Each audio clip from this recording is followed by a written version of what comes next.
કે નાની એવી રાતને દી કરે ને એનું નામ દીકરી સાહેબ.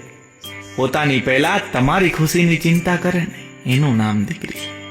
કે બોલવાથી તો આખી દુનિયા સમજી જાય સાહેબ, પણ તમે ચૂપ હો અને તોય તમને સમજી જાય ને એનું નામ દીકરી.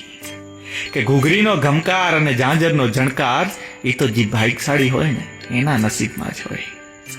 જો તમે દીકરાને ચંદન કહેતા હોવ ને તો હું દીકરીને કસ્તુરી કહું છું.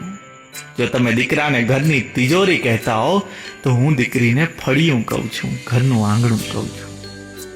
કેમ કે દીકરી વગરના ઘરમાં અવાજ હોઈ શકે, કલરવ ના હોઈ શકે, ને દીકરી વગરના ભવમાં જીવન તો હોઈ શકે પણ ઈશ્વર ના હોઈ શકે. અને એટલે જ કે દીકરી એટલે ઈશ્વરના આશીર્વાદ નહીં, આશીર્વાદમાં મળેલ ઈશ્વર એટલે દીકરી. આશીર્વાદમાં મળેલ ઈશ્વર એટલે દીકરી.